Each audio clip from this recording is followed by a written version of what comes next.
Hey all. So I'm going to talk about the movie Slaughter Day from 1991. Today was going to be the opportunity to speak to some of the team behind this movie, and you know what? I really did want to talk about it. And so Slaughter Day came out the year I was born, 1991. Brent Cousins and Blake Cousins are the two who seem to be the most behind it. They wrote it, Brent directed it, and I think they're the two stars. I would have to double check. Very simple, 56-minute runtime. Absolutely off the wall horror slasher, so inspired by Evil Dead that it's weirdly perfect and awful at the same time. You know, there's so many little fun things. Everything bad about this movie is so much fun to talk about that it's worth a watch, and everything good about this movie is so genuinely impressive that I'm curious why they didn't go on to do more. So this was made in Hawaii, and it's a story of a couple of construction workers who are working on an old cabin in the woods. When they get there, one of their teammates comes out and his hand is hemorrhaging, and one of the workers comes out and is wearing this gas mask, which is like the tool of possession for the movie. And it's just an immediate, just like hack and slash slaughter fest. Every sequence with action goes about a minute and a half too long, which is weird because it's less than an hour long. I feel like you could trim 5 minutes out of this movie of punching and you'd have a really tight, thrilling thing. There are some times where this movie really works, particularly with the special effects inspired by Evil Dead. Using 3 or 4 friends beneath planks of wood to make it look like a body has been chopped into 6 pieces. I really wish I could talk to these guys. So you have some potentially interesting things going on here. You have this guy with the gas mask studied the Necronomicon. He's bringing like evil out in this gas mask form, and he's trying to spread that evil. Kind of like the Deadites. People turn into essentially Deadites without makeup when this gas mask attaches them. The camera is whipping everywhere. The director is running and jumping and doing probably just as much as the actors while holding the camera. It is shot on video.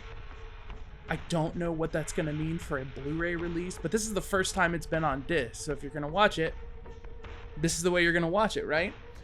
I swear, so you have things as odd as clearly there were time jumps where they got to continue making the movie and little fun continuity errors, like one of the characters' hair gradually gets shorter, but they wrote in at one point a guy's hair getting ripped out, and then it's like, I have this new haircut, and that's absolutely amazing. You don't have your hair perfectly cut by a dude ripping it out. It's great.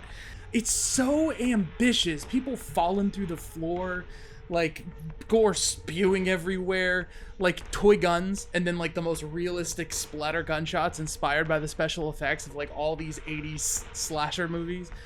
It is so much fun, and yet you will at least once or twice in the movie be like, okay, move on. I think the most fascinating thing about the movie to me, there's a bit where 2 possessed construction workers go home. And there's sort of a suggestion in movies like The Evil Dead that the horror is trying to like get free and out into the world. They get this close to building on that. Because they go home and the guy's like really mean to his kids and he throws one of his kids, and it's like, oh my gosh, this thing's going back into like a household to have like, you know, a horrible, you know, destructive time with, you know, family at home. And no, it's like they get there with the pieces of a body to put a guy back together. He tells his friend, you go around the back, and then he goes into his house, cut immediately to behind the house, and like, okay, let's put the body together. I am barely paraphrasing that dialogue. It's absolutely spectacular.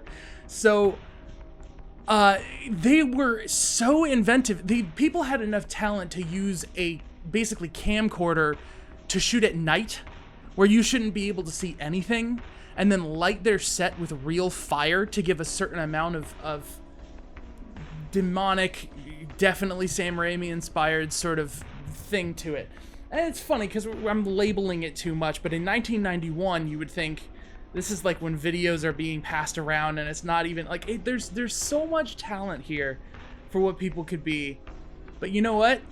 Go see the movie anyways. Visual Vengeance is releasing a special edition Blu-ray, And I'm going to be finding it and watching it just because this was such a trip. And I feel like this is how I'm going to sum up this movie.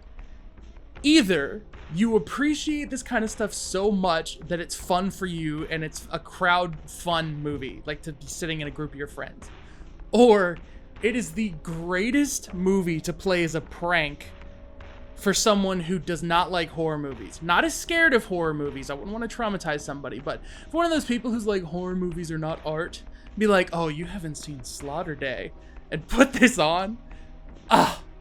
Yeah. It's just fun.